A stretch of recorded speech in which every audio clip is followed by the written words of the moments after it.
Prontinho, vamos aguardar. Hoje a live é sobre um caso e eu vou contar perrengue. Tudo bem, doutor? Tudo bem, tudo ótimo. Maravilha, tá me escutando bem? Todo mundo tá escutando bem? Todo mundo tá me escutando? Tá escutando o doutor Hugo? Todo mundo tá escutando? Muito bem. Também. Bonito seu escritório, tô vendo aqui vários livros, troféu ali atrás. Troféu e medalha. Que chique! É do quê? É de tiro? De tiro. Ah, que legal! Muito bacana. De tiro. Muito legal. Nossa, então já é campeão. Para conseguir espairecer os problemas e dificuldades que o direito nos traz. Antes tirar o alvo do que atirar nas pessoas, né? Pelo menos. Jamais. Tá ótimo.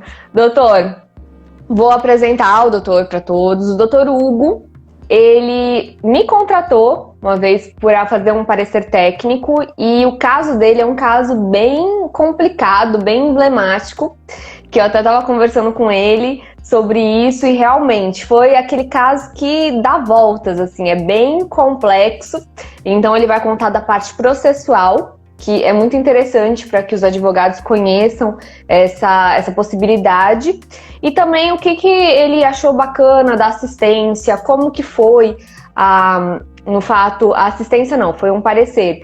Então ele vai falar o que ele achou da assistência, o que ele falou do parecer, e ele é um advogado que trabalha em Lucas do Rio Verde, né, doutor Hugo? E Cuiabá também, né? Toda isso, a região médio norte do Mato Grosso, sim. Mato Grosso em geral.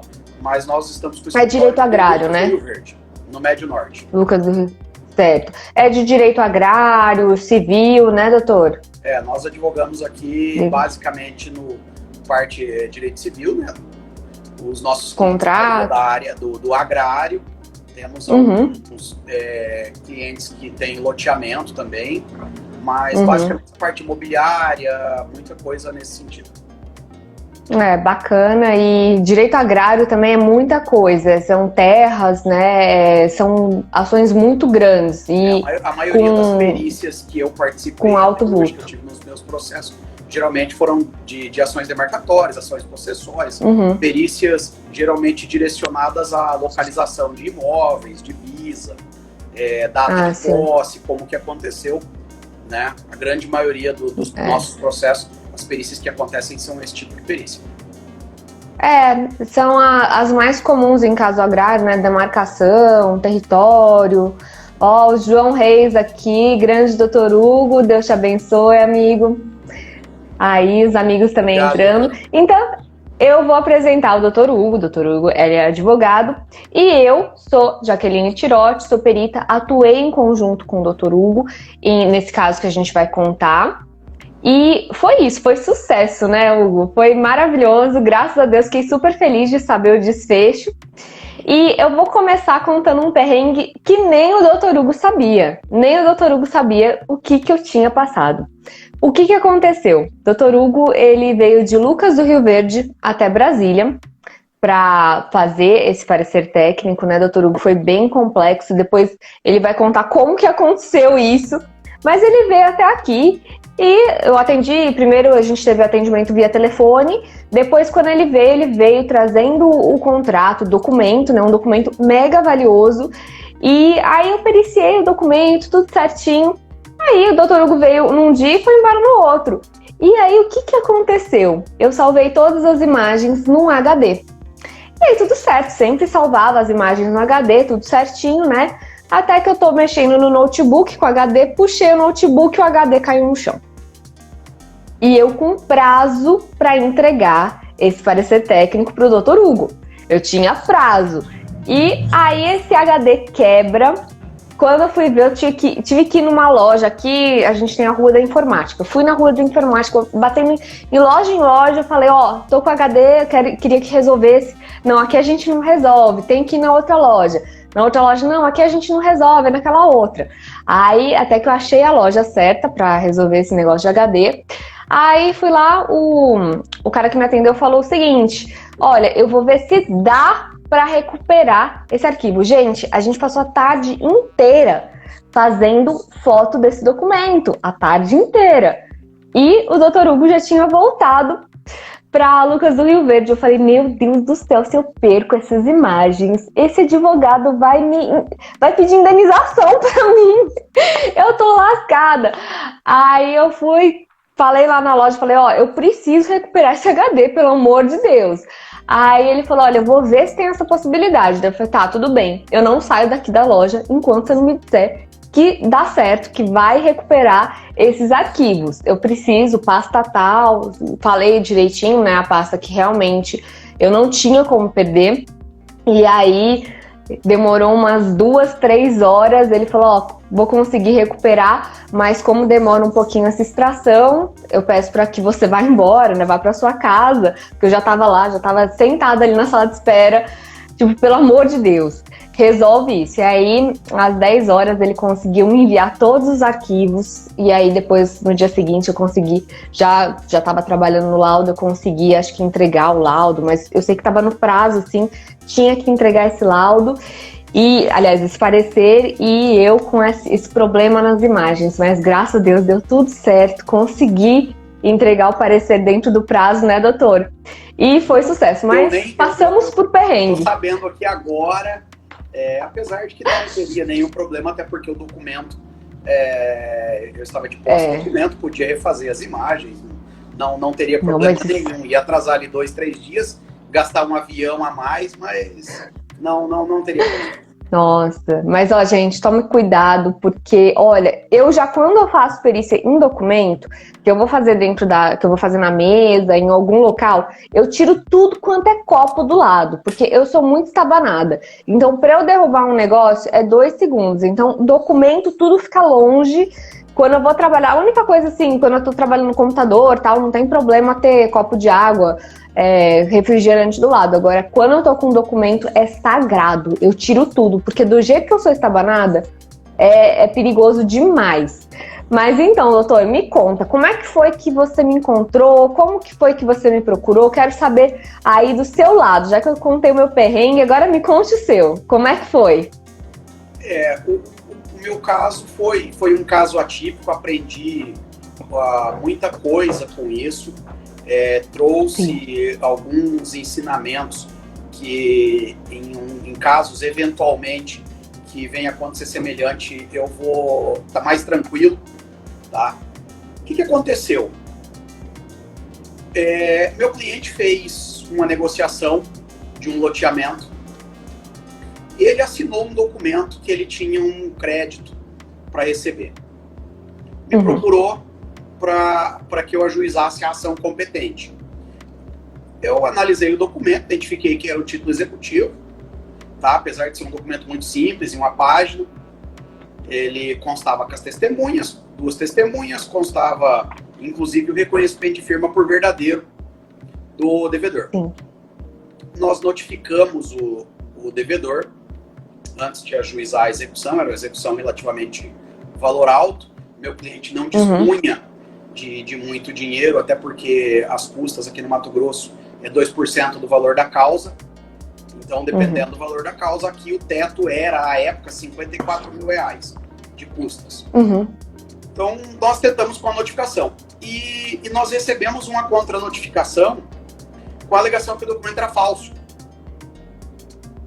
E ali eu não me atentei. Ali é um gancho que, quando alguém identificar que o documento a ser utilizado num processo judicial vai ter a discussão de que o documento é falso ou tem algum tipo de adulteração e tal, faça uma perícia antes.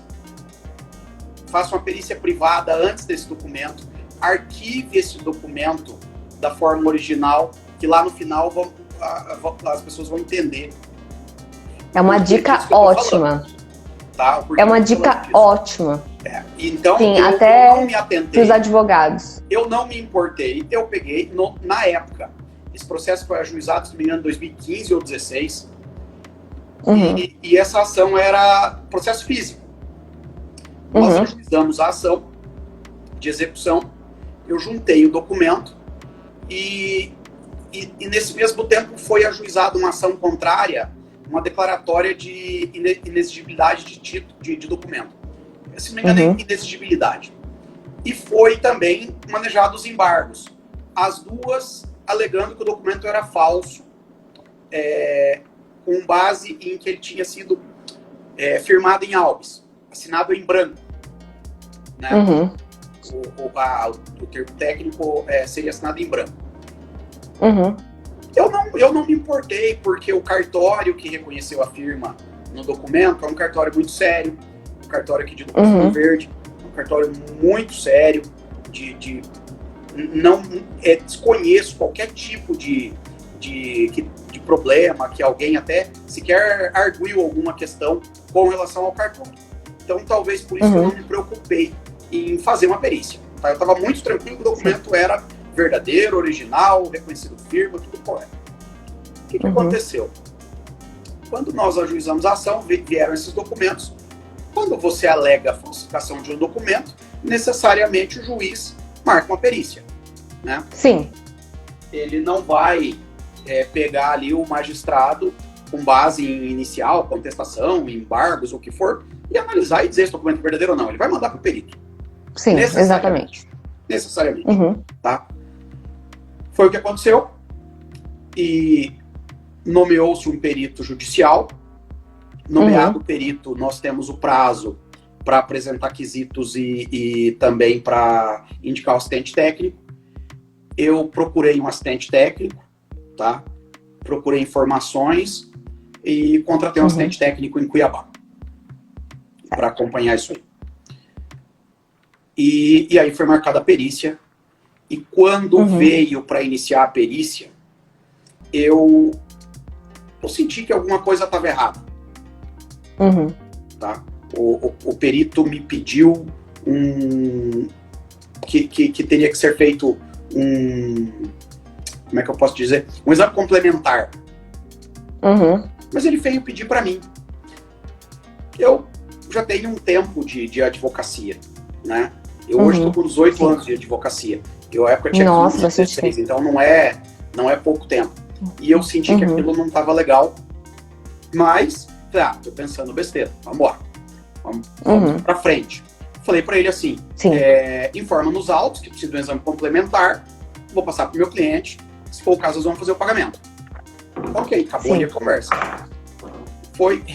Realizou-se a perícia, estava marcado para em 30 dias entregar o laudo, porém esse laudo, ao invés de vir o laudo, veio uma petição informando um pagamento, que a outra parte havia realizado um pagamento da perícia, que na época o magistrado, voltando atrás um pouquinho, o magistrado determinou que quem pagaria a perícia seríamos nós. Né? Não me lembro por quê, em qual dos processos, porque eu me lembro que o meu cliente era quem foi determinado o pagamento da perícia. Doutor, ele nem chegou a juntar nos autos, então? Não, simplesmente veio uma petição do advogado da outra parte informando o pagamento. Eu sempre aviso para todos os peritos. Sempre autos, pessoal. Do valor 3 vezes o valor da perícia. Para esse exame complementar. Porque teria que ir para São Paulo, teria viagem, despesa e tal, contratar um laboratório. Sim. Beleza, ok. Aí aquilo me acendeu uma luz amarela. Tá? Eu já estava com a preocupação do dia que aconteceu a perícia. Falei, tem alguma coisa que não tá legal. Passou alguns dias, chegou esse laudo de São Paulo com esse exame complementar. Dizendo que o documento era falso. Tá? Quando veio, e aí me causou estranheza a forma que ele colocou essa perícia, esse laudo. Sim. E foi interessante, eu vi o que ele escreveu e ele afirmou que algumas letras ele selecionou e identificou que tinham coloração diferente e tinta diferente. O que eu fiz? Isso outra coisa que é interessante lembrar. Eu fui intimado para manifestar desse laudo, se não me engano, dia 18 de novembro, de dezembro. Na véspera ali, quando inicia o recesso forense. o recesso e também as férias forenses. Então eu levei sorte por isso, porque eu fui intimado para me manifestar em 10 dias. Eu não teria tempo de fazer nada em 10 dias, tá? E uma questão normal. Ali, dia 18, eu recebi esse processo, fiz carga, trouxe para o escritório e, da forma que ele falou, falei, eu vou tentar ampliar essas letras para identificar isso que ele afirma no laudo dele. E eu peguei uma lanterna, peguei o celular, e quando eu peguei o celular, o que eu imaginei? Eu falei, eu vou ampliar com o celular o máximo, vou jogar para o computador, eu vou jogar para uma TV e vou ampliar mais. Quando eu peguei o celular, coloquei, passei em cima do documento, o reflexo da luz dava para identificar exatamente as letras que foram escolhidas por ele e que elas estavam adulteradas. E ali eu tive certeza que a adulteração foi proposital por alguém que tinha interesse que o documento fosse falso. E aí eu falei, preciso do meu assistente técnico. Meu assistente técnico de Cuiabá, liguei para ele. Ele me atendeu no fim do ano mesmo, antes do Natal ali, eu me recordo, e eu fui para Cuiabá e eu falei, eu acho que esse documento aqui teve adulteração. E o perito embarcou nessa adulteração. Tá? Alguém adulterou e o perito embarcou.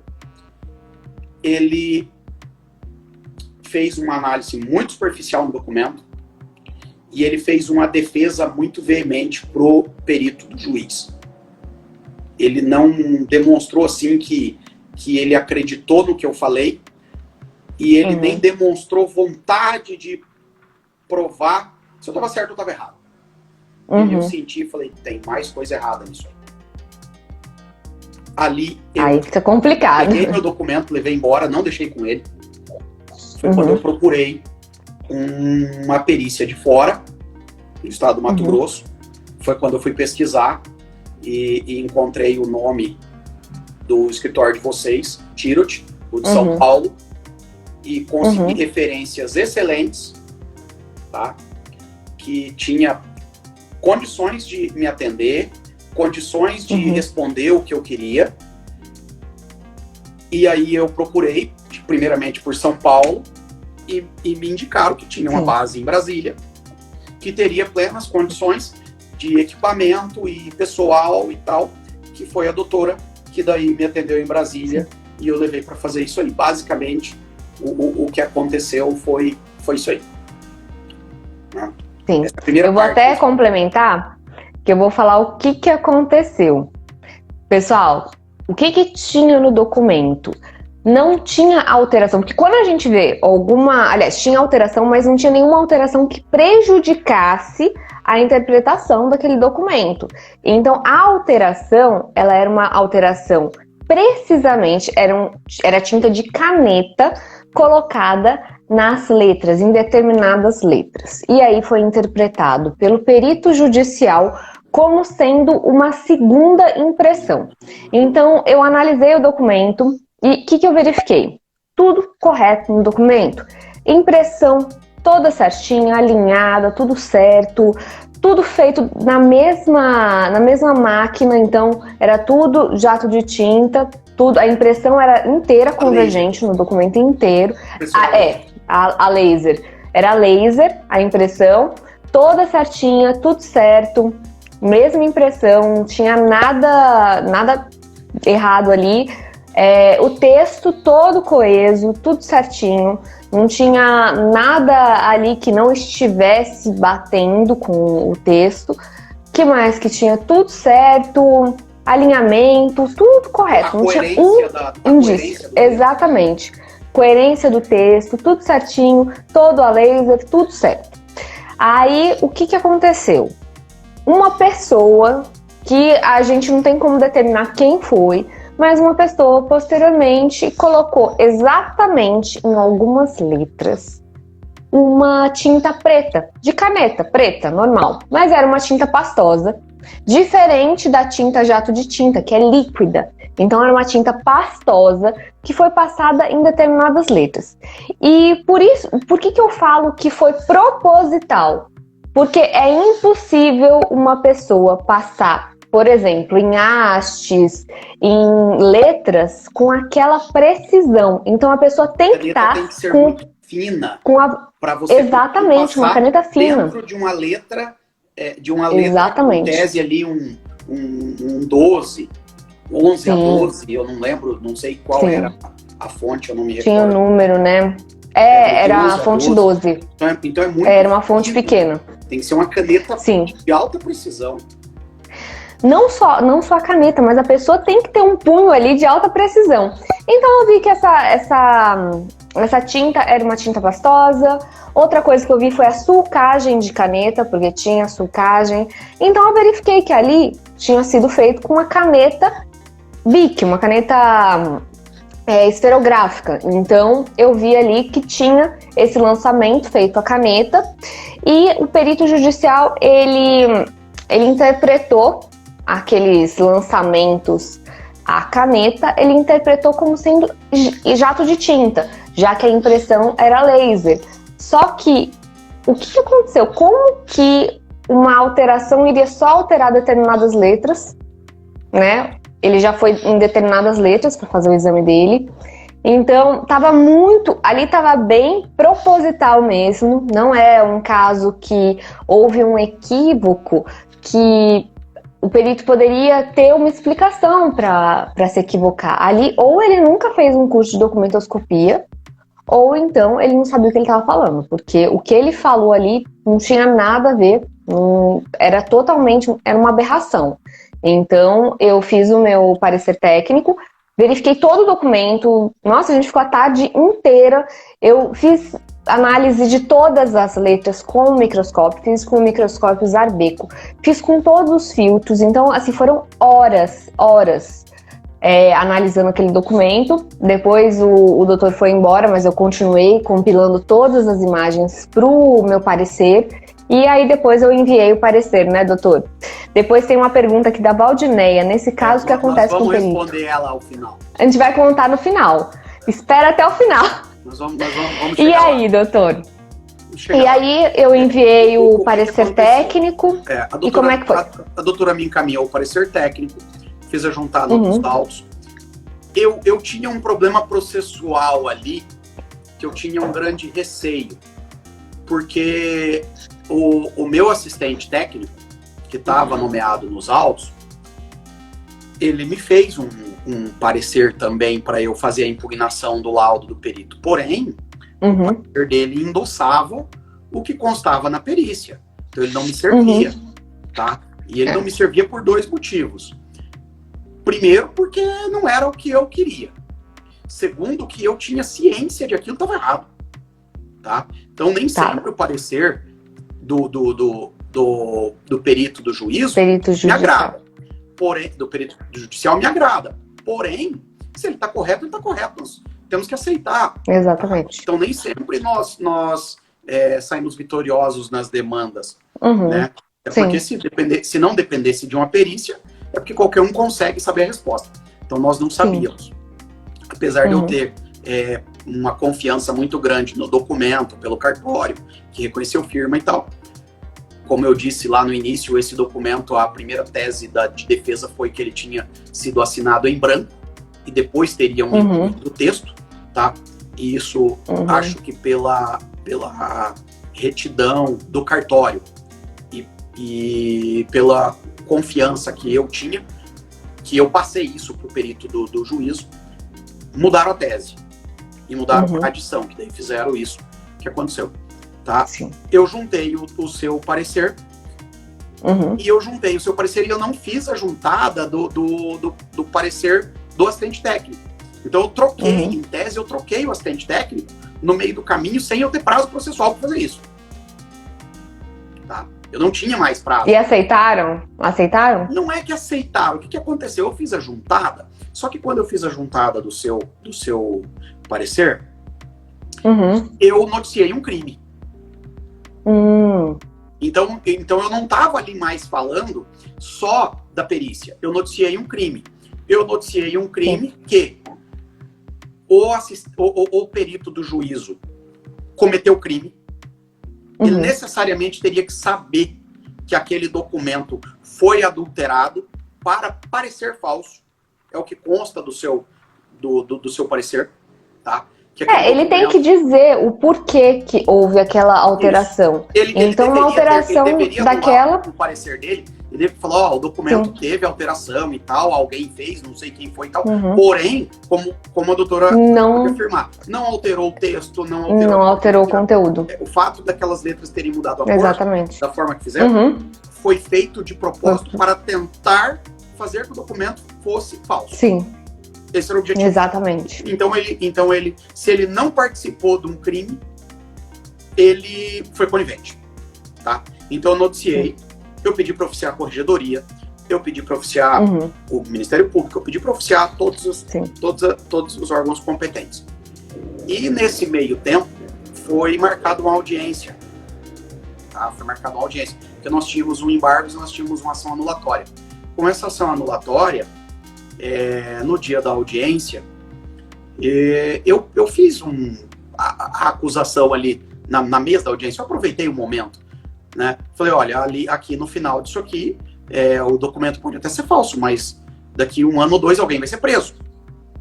E quem vai ser preso em tese aqui, o devedor, que é o executado, que é quem tem interesse que esse documento seja falso. Esse documento não é falso, tá? E o perito do juízo também vai ter problema. E nisso a magistrada me indagou, falou que eu não podia falar aquilo, que ia tomar termo.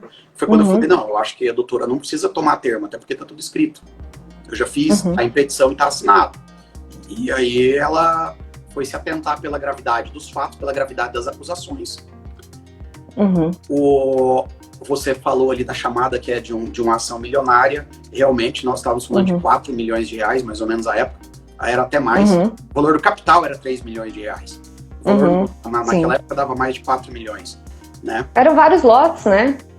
Na verdade, era um loteamento, que foi feito um loteamento, e era uma parceria, e no meio do caminho desmancharam essa parceria, e ela poderia ser desfeita, porém, se ela fosse desfeita, teria esse valor a ser pago, né? Então esse que é o objetivo do documento.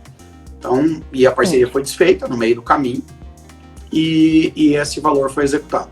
Então nós estávamos falando ali de 3 a 4 milhões de reais.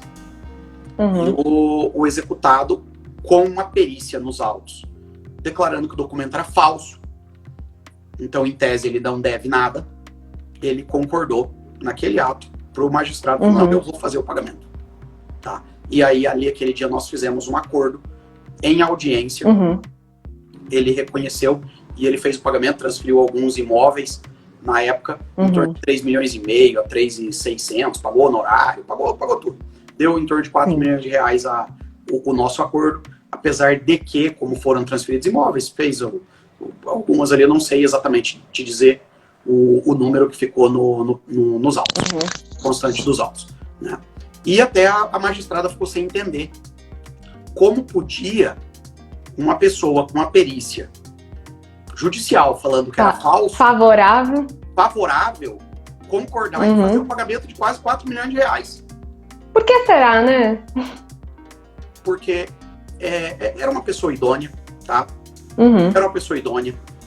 E alguém fez alguma coisa e o convenceu de alguma forma, ou tomou alguma atitude, às vezes até por conta, para tentar resolver o problema dele, que era o devedor. Sim. E isso aconteceu. Eu acho que quando ele tomou ciência do que estava acontecendo, que eu acho que ele tomou ciência disso na audiência, porque eu sabia da índole dele, então eu sei que é o idôneo. E eu aproveitei para falar que falei, talvez o advogado, ou o perito, ou sei lá quem, nunca passou para o cliente realmente qual a situação dele. Tá? Então eu aproveitei aquilo. E aí nós fizemos esse acordo. Né? Nós fizemos esse acordo. Quando foi feito o acordo, eu, sob hipótese alguma, aceitaria reconhecer que o documento era falso. Né? Então nós não aceitamos e no acordo não falava do documento. Simplesmente assim, por mera liberalidade, vou fazer um pagamento de X milhões de reais através da dação imóvel tal, imóvel tal, imóvel tal. Se não me engano, foram 17, 18 imóveis que foram transferidos para fazer o pagamento. E ponto. E ponto. Quando a magistrada homologou o nosso acordo, ela me intimou para cada parte, em 5 dias, manifestar o que queria. E aí eu fiz o seguinte pedido, que apreciasse a minha petição de folha tal, para que fosse oficiado os órgãos competentes, tendo em vista a notícia do crime. Porque eu havia noticiado um crime, e aquilo não acabou. Tá? Então, respondendo ali, apesar que não estamos no final, mas respondendo a pergunta anterior, respondendo a pergunta anterior, ok. Nós encaminhamos, o magistrado encaminhou cópia dos autos e ofício para os órgãos competentes. O que acontece? Sim. Infelizmente, a nossa Polícia Civil, que recebe o documento para fazer análise, para abrir inquérito, o Ministério Público, estão abarrotados de tráfico de droga, de prisão em flagrante, de tudo. Local de crime, de morte violenta, é tudo. Isso. Então, isso está parado. Isso está parado em função da morosidade dos órgãos de investigação. Porém, está lá, tá? E nós estamos acompanhando. E, infelizmente, nós não tivemos ainda um desfecho. Porém, isso tudo ficou documentado e quando esse mesmo perito nomeado em outros processos meus, eu apresento, além deste caso, outros que eu descobri que ele já responde. Ele responde um caso semelhante. Também que ele não teria idoneidade para ser nomeado como perito do juízo. E fica aquela dúvida, né? Fica a dúvida, será que esses lançamentos, essas sobrecargas que foram feitas em determinadas letras, será que foram feitas antes da perícia? Será que foram feitas por alguém? Então, assim, fica aquele questionamento. Quando ocorreu essa pequena alteração no documento que induziu o perito ao erro? Então, mesmo porque o processo era físico, né, doutor? Então, o documento não tinha uma segurança para o documento. Então, eu vou até dar algumas dicas. Muitas pessoas. Exatamente.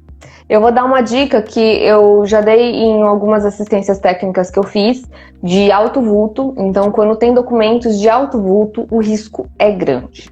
Então, teve já casos que eu pedi para o advogado desentranhar o documento, fazer essa solicitação ao juiz, que desentranhasse o documento e, ao invés de deixar nos autos físicos, que ele fosse custodiado na vara civil para que ele não fosse retirado junto com os autos físicos. Porque na época, antigamente, né, quando a gente trabalhava com processo físico, né, que a gente tinha que carregar aquele monte de processo, hoje em dia é tudo digital. Mas antigamente, com esses processos, havia esse risco, inclusive já tive perícia, que eu comecei a perícia com o documento original nos autos e depois, quando eu peguei numa segunda vez, que foi para iniciar os trabalhos, o documento tinha sumido. Então ele simplesmente sumiu dos autos. Como que ele sumiu? Não sei se foi a parte autora, se foi a parte ré. Eu sei que quando eu peguei, eu falei, opa, cadê o documento? E não tinha.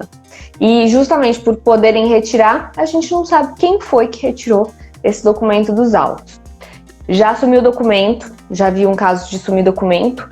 Teve um outro caso que foi pior ainda, que sumiu o processo inteiro, doutor. O processo inteiro sumiu e não sabiam como que ele tinha sumido na vara civil.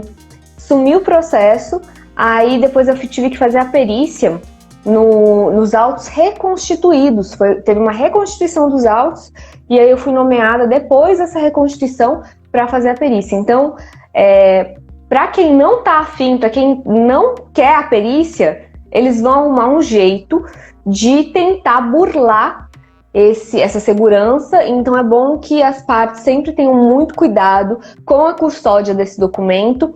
Inclusive, até uma dica que o Dr. Hugo deu aqui na live que eu achei super interessante, que também já fiz. Perícia prévia na própria petição inicial, você já junta. Às vezes nem precisa juntar, né, doutor? Não, você pode até guardar. Ela, você pode guardar Exatamente. ela, tá? Sim. É um documento que você vai ter caso Um parecer técnico.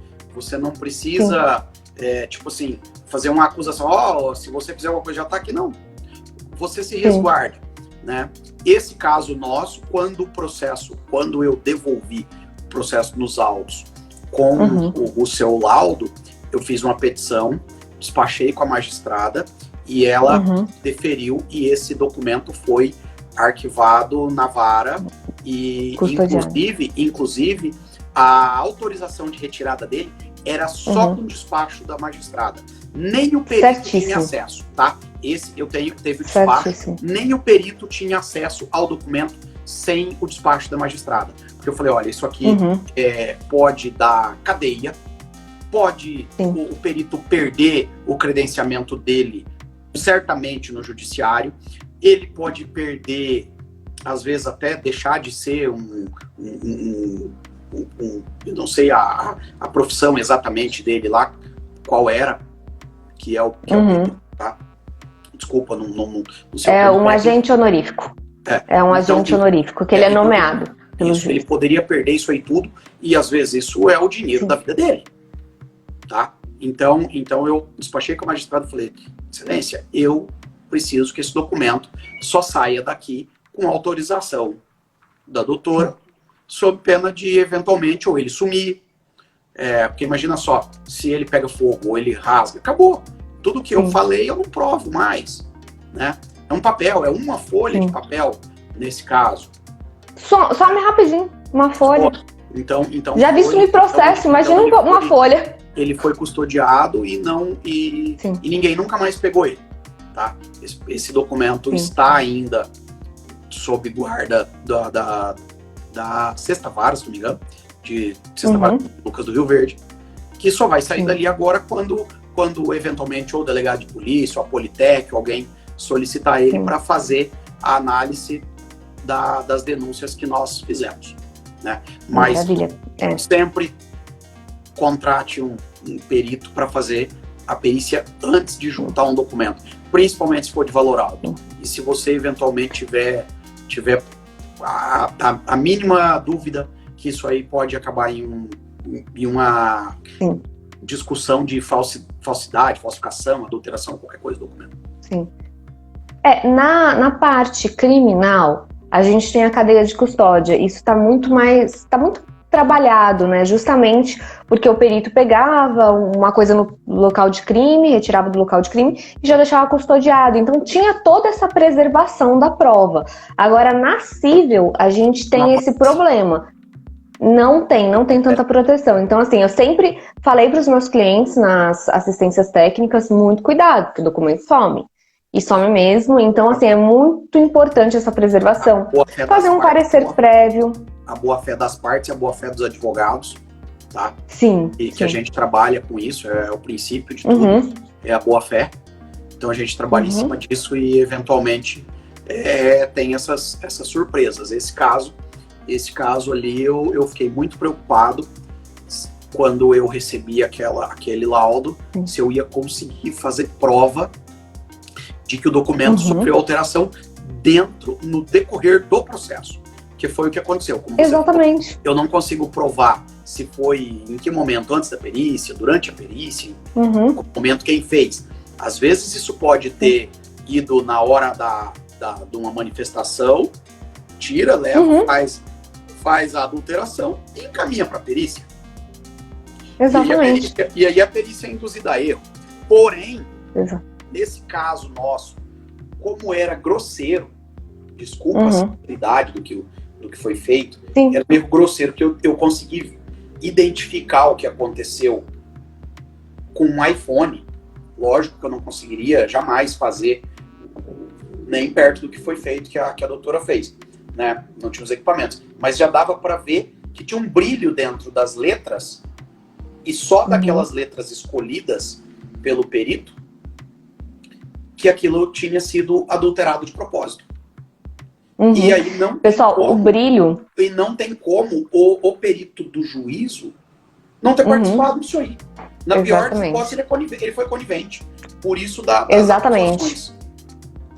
O brilho, esse brilho que o doutor falou, é justamente porque a tinta da caneta ela é pastosa. A tinta da caneta esferográfica ela é pastosa.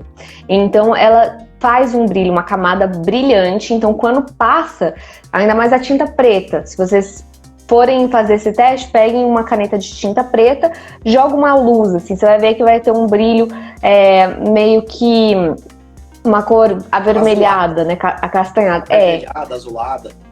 Acastanhada, e foi isso que aconteceu. Eles colocaram uma tinta preta em cima do toner, da impressão a toner, a laser, e fizeram em algumas letras. Então não tinha como ter tido uma alteração documental, supostamente, né, que na ideia do perito que fez esse laudo tinha algumas alterações em algumas letras que ele constatou, só que não era no texto inteiro. Então, se houvesse uma suposta alteração, uma inserção de um texto mudando o sentido daquele documento, ele estaria em todo um trecho, toda uma frase mudando, provavelmente não tendo a mesma coesão, fazendo alguma alteração, mas não tinha nada. Era só essa alteração, na verdade não era nem alteração, era uma complementação, era uma sobrecarga de tinta em determinadas letras. Então, foi algo bem, bem gritante ali, que não sei como que ele teve essa conclusão, mas espero aí que você consiga esse esclarecimento aí com essas ações que o senhor entrou. E outra coisa que eu tenho para falar, o assistente técnico, como o advogado, tem que ser da sua confiança. Tem que pegar alguém com nome, que você confie. Porque eu tive problema nesse caso. O meu assistente técnico não estava junto conosco. Tá? Era muito simples. O que acontece? Foi tão primário o laudo e a falsificação que foi tentada passar, que só foi tentado desse jeito porque o meu assistente técnico já estava de acordo com aquilo. Porque eu mostrei para ele e eu pedi. E ele não fez. Tá? Que foi justamente o que me levou a procurar alguém de fora, para me auxiliar, que foi aí aconteceu a contratação de vocês, né? Mas ali eu acho que a coisa era tão mal feita que não se importaram, porque tinha, como a gente diz ali, tava feito cabelo e barba, tava tudo acertado. Ele não ia impugnar, né? Não ia. O assistente não vai impugnar, então... Eu mandei para ele fazer a impugnação do laudo, e quando veio, eu já havia ele contratado, mas eu deixei ele fazer, até porque ele já estava pago para isso, tá? Ele havia sido contratado, já estava pago. Eu deixei para ver o laudo dele, eu tenho esse laudo dele, tá assinado e tudo. E se em um momento oportuno eu vou apresentar, provavelmente no processo criminal, se acontecer, no inquérito, sei lá, que ali demonstra que ele concordou com o laudo da perícia técnica.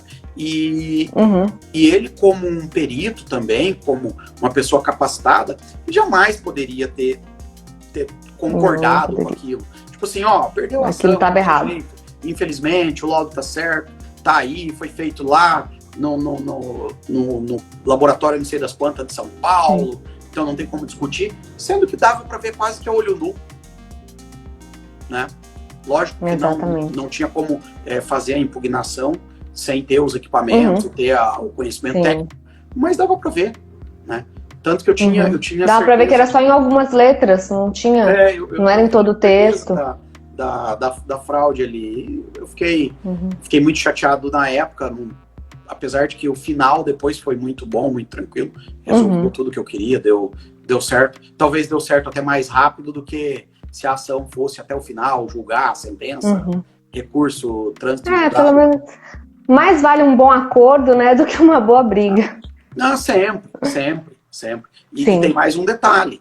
Eu não poderia, se aquele acordo, eu não poderia não aceitar, porque você imagina só, você anular um laudo do perito judicial que é com fraude. Então é muito difícil. Eu não sei quem é o cara, eu não sei quem tem ali junto com ele, sei lá. É extremamente perigoso até. Tá? É bem complicada a situação. É uma situação bem complicada, mas eu vou te falar, eu não sou o tipo da pessoa que impugna laudo. Eu sou bem criteriosa, então tem alguns casos que, por exemplo, peguei assistência, não vi o documento. Eu realmente não sei se aquela pessoa está correta, mas assim, eu vou analisar e vou verificar. Se o perito judicial, se o perito criminal tiver razão, eu não vou impugnar. Já aconteceu de cliente meu falar, você tem que impugnar. Eu falei, não tenho que impugnar, porque tá aqui, eu tenho a cláusula, ele não tá errado, então eu não tô concordando em fazer uma impugnação. Então pronto. Mas assim, nesse caso, no seu caso, realmente ali o erro tava gritante. Então não tinha, como assistente técnico, principalmente, não tinha nem como ele ficar quieto, ele tinha que fazer essa impugnação.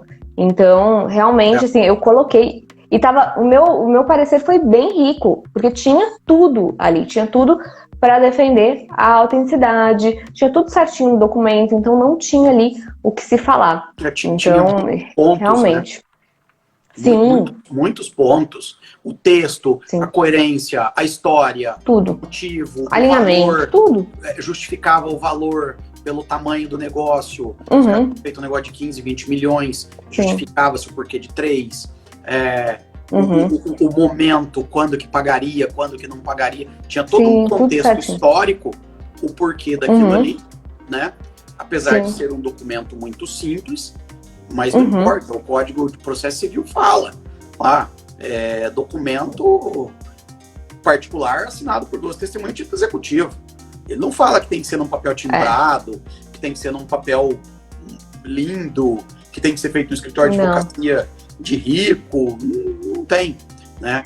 O conceito de documento é suporte mais impressão. Então, tudo que tem um suporte e algo impresso, pode ser impresso ou então escrito, o que tem algo ali, alguma informação, isso é um documento.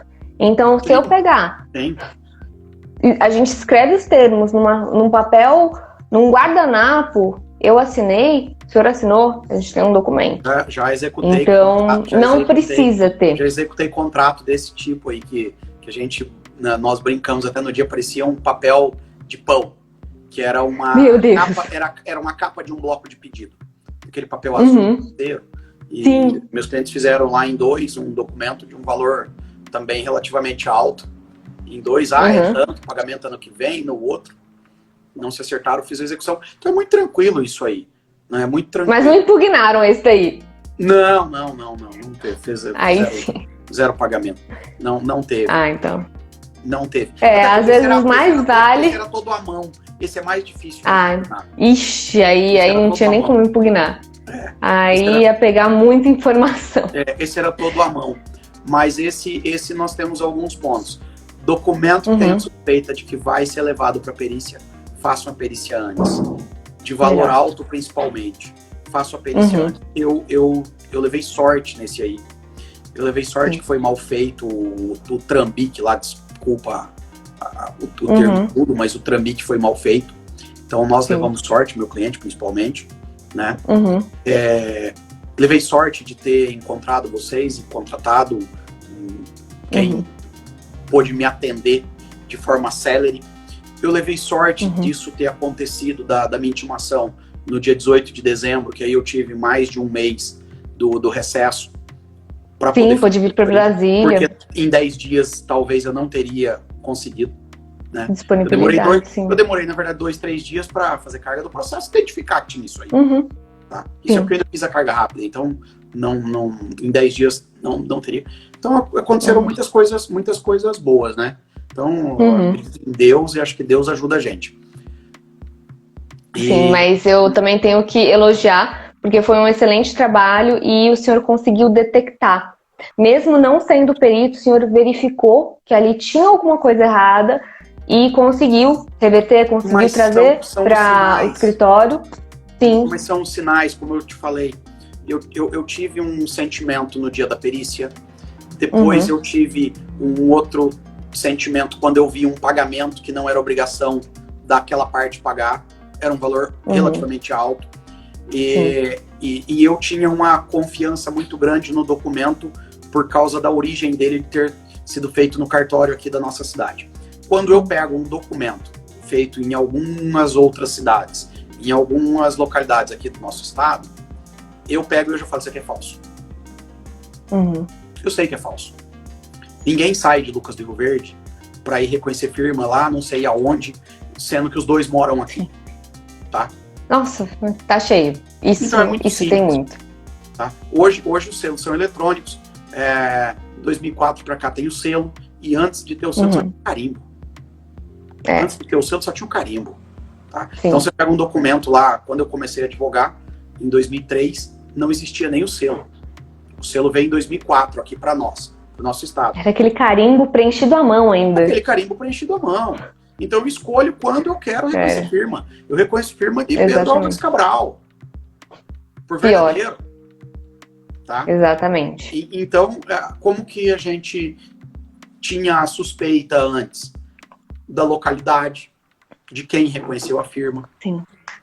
Às vezes até de quem são as partes. Né? Até de quem são as partes. Então, como eu já vi algumas coisas desse tipo, então a gente tem essa experiência e fala assim, opa, isso aqui não tá legal. Não tá então batendo, eu tinha quase que certeza que tinha acontecido alguma coisa de errada para aquele documento ter sido declarado falso pelo perito. Eu só não sabia quem foi nem que jeito que foi. Tá?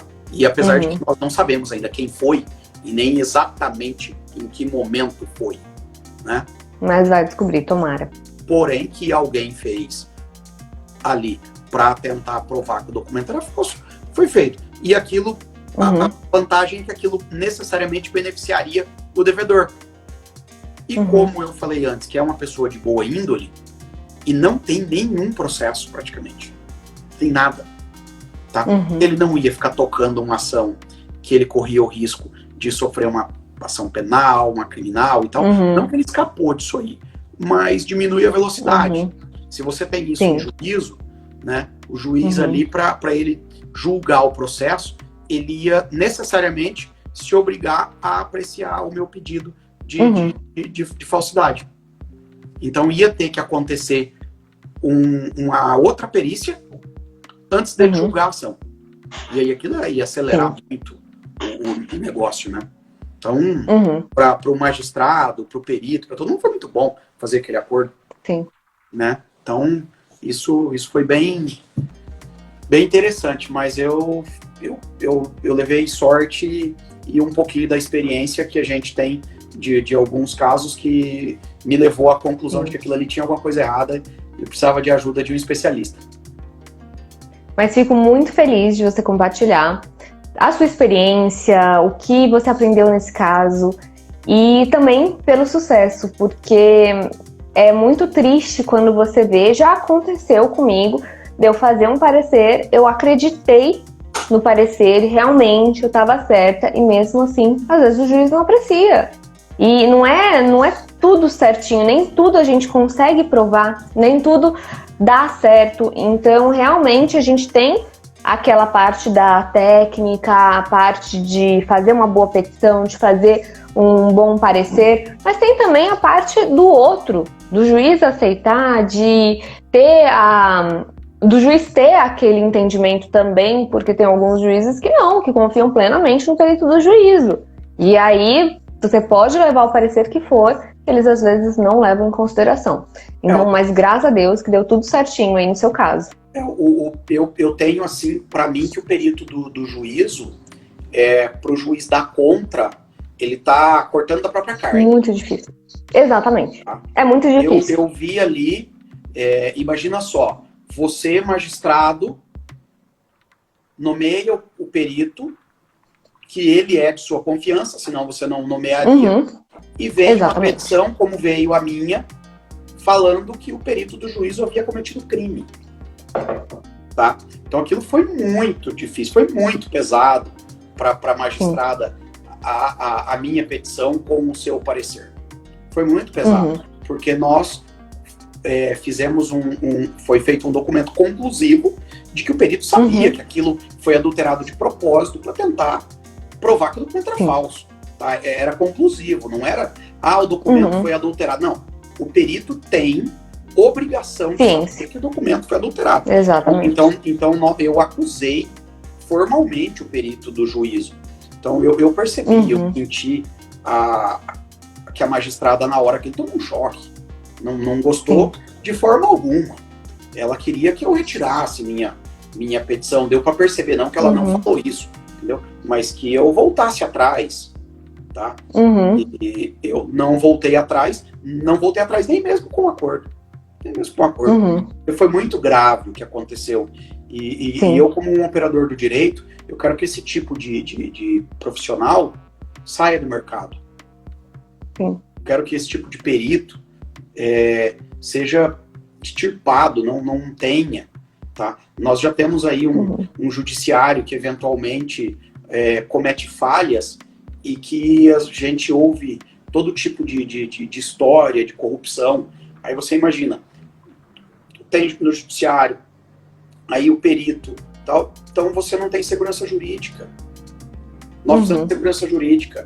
Então eu não posso pegar uma perícia e porque ela tem um valor alto, a pessoa vai lá e vai comprar o perito.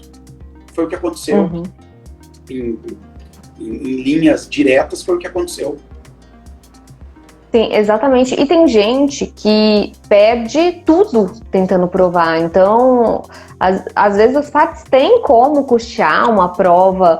Por exemplo, o seu cliente teve como contratar um parecer. Mas e quem não tem? E quem pode perder tudo?